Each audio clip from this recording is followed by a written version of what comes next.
दोस्तों, ब्रेक के बाद आप सभी का स्वागत है हमारे कार्यक्रम में जिसका नाम है संजीवनी। चलिए डेंटल केयर और कैविटीज के बारे में चल रही है चर्चा ऐसे ही आगे बढ़ाते हैं। डॉक्टर आनंद, ब्रेक पर जाने से पहले मैंने आपसे पूछा था कि कैविटीज के लिए कौन सी ट्रीटमेंट डेंटिस्ट सजेस्ट करते हैं, तो उसके बारे में हमारे दर्शकों को कुछ बताइए। सो बेसिकली कैविटीज जितनी डीप है उस हिसाब से ट्रीटमेंट होगा। वो डिपेंड करता है आपने कितना जल्दी डेंटिस्ट के पास रिपोर्ट किया है। जी। Usually 90% of the population dentist के पास तभी जाता है जब दांत में दर्द होता है या सेंसिटिविटी होती है। जी। ठनक मार रहा है, जो लोकल लैंग्वेज में बोला जाता है, ठंडा गरम खट्टा मीठा लग रहा है, तभी आप डेंटिस्ट के पास जाते हैं। नहीं तो कोई डेंटिस्ट के पास आता नहीं है। डेंटिस्ट के पास आना शायद मैक्सिमम लोगों को पसंद भी नहीं है, डरते भी है लोग डेंटिस्ट से। That is a fact. But बात ये है, आप जितना जल्दी रिपोर्ट करोगे, आप जितना जल्दी चेकअप कराओगे, बिकॉज जो इनिशियल स्टेज होती है कैविटी की वो पेनलेस होती है। जो एनामल की लेयर होती है दांतों की, उसमें जो कैविटी लगती है तब अपने को बिल्कुल मालूम नहीं पड़ने वाली, बिकॉज एनामल में कोई नर्व सप्लाई नहीं होता है। तो अगर आपको पेन नहीं होगा तो शायद आपको समझेगा नहीं, अनलेस आप मिरर में उसे चेक करके देख सके। मिरर में भी आपको सिर्फ नीचे के दांत दिखेंगे, ऊपर के दांत इतने दिखेंगे भी नहीं, फॉर एग्जाम्पल। सो इम्पोर्टेंट है कि हर 6 महीने में आपको अपना चेकअप करवाते रहना है, ताकि ये कैविटीज इनिशियल स्टेज में पकड़ी जाए। इनिशियल स्टेज में मिल जाती है तो एकदम इनिशियल स्टेज में मिले तो हम उसको रिवर्स करने की भी कोशिश कर सकते हैं। आज ऐसे कुछ प्रोडक्ट्स अवेलेबल है जो एनामल को वापस रीग्रो कर सकते हैं, पेस्ट फॉर्म में अवेलेबल है। लिमिटेड प्रोडक्ट्स है बट है अवेलेबल। तो अगर आप जल्दी रिपोर्ट करें तो पॉसिबल है कि शायद उसको हम उस स्टेज पे रोक दे या वापस नॉर्मल पे ले जाए। दैट इज अ पॉसिबिलिटी अगर आपने एकदम इनिशियल स्टेज पे रिपोर्ट किया।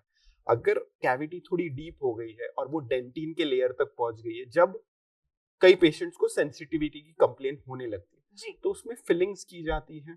फिलिंग्स करने से दांत की कैविटी उधर ही स्टॉप हो जाएगी एंड वो आगे प्रोग्रेस नहीं करेगी। अगर समझो आप तब तक भी नहीं आए और दांत में बहुत बड़ा खड्डा हो गया, दांत में सूजन आ गई, दर्द हो रहा है, रात को दर्द कर रहा है, मतलब ये दांत में अब रूट कैनाल की जरूरत है। तो root canal is the last step to save the tooth. अगर आप दांत बचाना चाहते हैं तो root canal is the last step to save it, नहीं तो दांत निकालने पे जाएगा। तो आप रूट कैनाल करवा सकते हैं, which is a totally painless and a very comfortable procedure. उसमें कोई दर्द नहीं होता, कुछ नहीं होता है।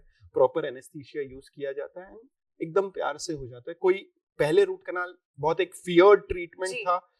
इनफैक्ट रिसर्च बोलती है कि लोगों को रूट कैनाल ट्रीटमेंट से इतना डर लगता है कि मतलब लोग बोलते हैं मैं प्लेन जिसमें स्टोम आ रहा होगा मैं उसमें तक ट्रैवल करने को तैयार हूं, बट मेरे को रूट कैनाल नहीं करवाना है। लोग इतना डरते थे रूट कैनाल से। बट अब इतनी दवाइयां, इतने एनेस्थेटिक्स इतने स्ट्रॉन्ग और इतने कंफर्टेबल आ गए, इतने सेफ आ गए हैं कि root canal treatments are as good as painless. So that can be taken. और अगर आपने कुछ किया ही नहीं है तो शायद दांत पूरी तरह से कीड़ लग लग के, कैविटी लग लग के टूट गया हो, तो वो निकालना पड़ेगा। अब प्रॉब्लम यहाँ आती है कि 70% ऑफ पेशेंट्स में पेन होता ही नहीं है। तो अगर आप पेन के लिए या सेंसिटिविटी के लिए रुके हैं डेंटिस्ट के पास जाने के लिए, तो शायद आपको कभी मालूम नहीं पड़े। और कई बार लोग आते हैं, इतनी बड़ी कैविटी होती है, वो बोलते हैं लेकिन सर मेरे को तो कभी दर्द ही नहीं किया इसने, तो मेरे को क्यों रूट कैनाल की जरूरत है। प्रॉब्लम ये है कि कई बार बॉडी अपने आप को उसके साथ एडजस्ट करती रहती है, उसके साथ जीती रहती है एंड अपनी इम्यूनिटी उसको कंट्रोल करके रखती है, तो आपको कभी पेन नहीं होता है। या दांत पूरी तरह डेड हो जाता है और उस वजह से आपको बिल्कुल पेन नहीं होता है। सो ये भी पॉसिबल है। सो इम्पोर्टेंट चीज ये है कि आप हर 6 महीने में चेकअप करवाते रहिए डेंटिस्ट के पास, ताकि आप इनिशियल स्टेज में ही उसको ट्रीट कर ले। हम डेंटिस्ट बदनाम है कि हम बहुत महंगे होते हैं। ये बहुत कॉमन है कि अरे यार वो तो लूट लेगा, इतना पैसा ले लेगा, जो भी। फैक्ट ये है कि डेंटिस्ट महंगे नहीं होते। आप हर 6 महीने में चेक करवाइए, इनिशियल स्टेज में फिलिंग करवा लीजिए, नहीं तो आपको रूट कैनाल, इम्प्लांट, ब्रिज, वो सब महंगा होता है। आपने अगर पहले करवा लिया होता तो सस्ते में हो जाता। Neglect is expensive, dentistry is not. Important वो है कि आपको क्लिनिक में आना पड़ेगा। That's important.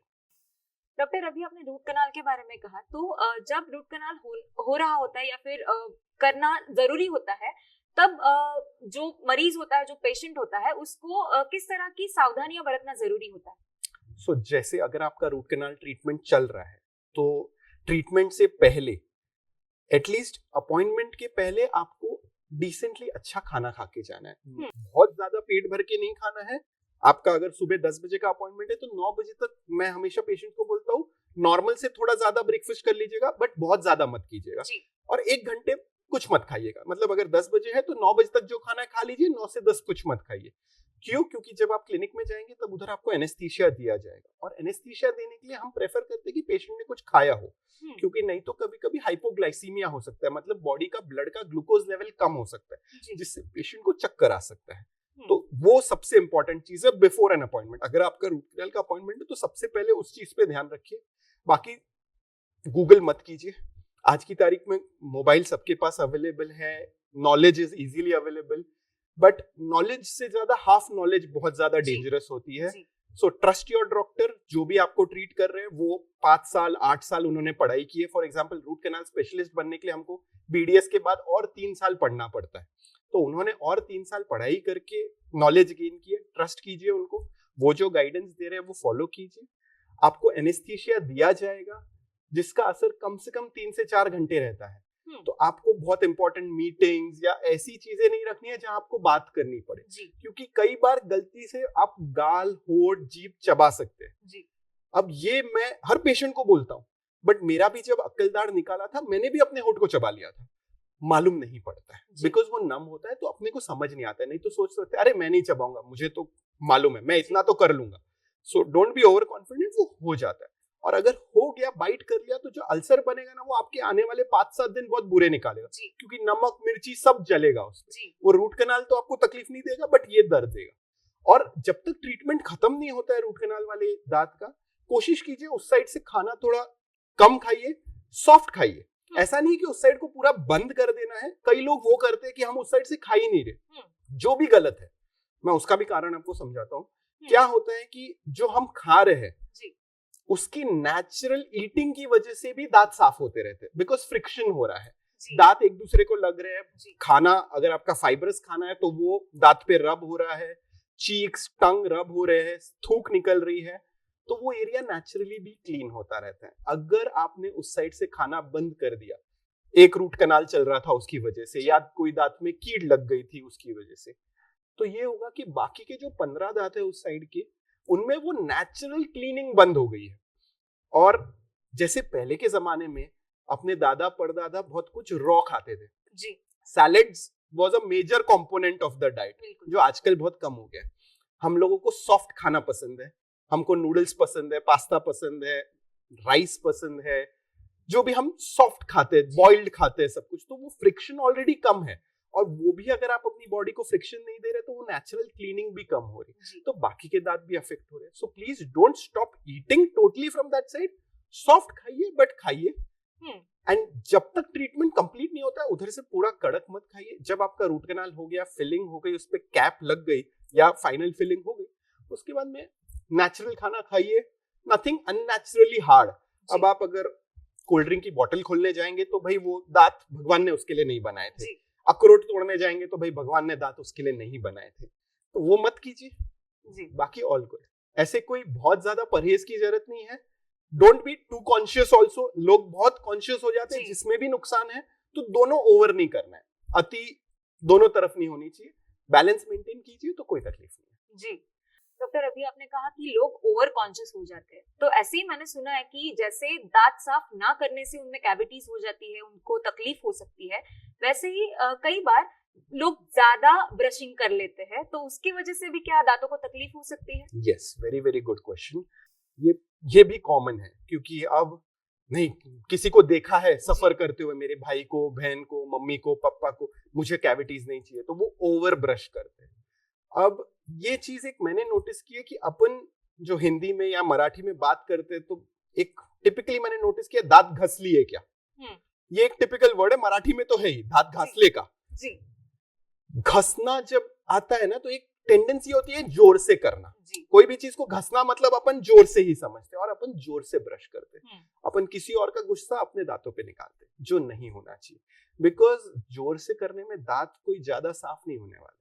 जो गंदगी आपको निकालनी है, जो साफ करनी है, वो सॉफ्ट ब्रिसल के ब्रश से हल्के हाथ के प्रेशर से भी निकल जाएगी। आप जब जोर से ब्रश करते तो उससे धीरे धीरे over a period of time, सालों लगते हैं उस बात को, दांत घस जाते हैं, जिसको हम अब्रेजन, अट्रेजन, इरोजन, इन 3 मेजर टर्म्स में देखते हैं। Abrasion is what happens here, और उसकी वजह से आपके सारे दांत घस जाते हैं, सेंसिटिव होने लगते हैं, और करीबन 10, 15, 20 साल बाद आपको मोस्टली सारे दांतों के रूट कनाल्स या सारे दांतों की कैप्स की जरूरत पड़ जाए।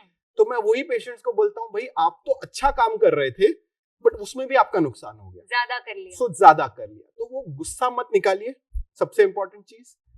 हैबिट होती है कई लोगों की, मीडियम या हार्ड ब्रिसल ब्रश यूज करते हैं, जो बहुत गलत है। हमको जरूरत है सॉफ्ट या अल्ट्रा सॉफ्ट ब्रश की, उससे ज्यादा हार्ड ब्रश अपने कोई जरूरत ही नहीं है। अगर आपके घर पे मीडियम या हार्ड ब्रिसल का ब्रश है तो प्लीज उसको हटा दीजिए, वो टाइल साफ करने के लिए ठीक है, दांत साफ करने के काम कर जी। सॉफ्ट ब्रश यूज कीजिए, हल्के हाथ से ब्रश कीजिए, तो वो जो ओवर डूइंग का प्रॉब्लम है वो नहीं होगा। जी, thank you so much doctor, बहुत ही अच्छी और कारगर जानकारी दी है आपने। मैं चाहती हूँ कि जाते जाते आप हमारे दर्शकों को कुछ टिप्स दें। सो मैं बेसिक एक थोड़ी सी टिप्स एक लिस्ट कर देता हूँ कि भाई आप अगर ये करें तो डेंटल की कैविटीज की इश्यूज आपकी कम हो जाए जी। सबसे इंपॉर्टेंट है ब्रश दिन में 2 बार।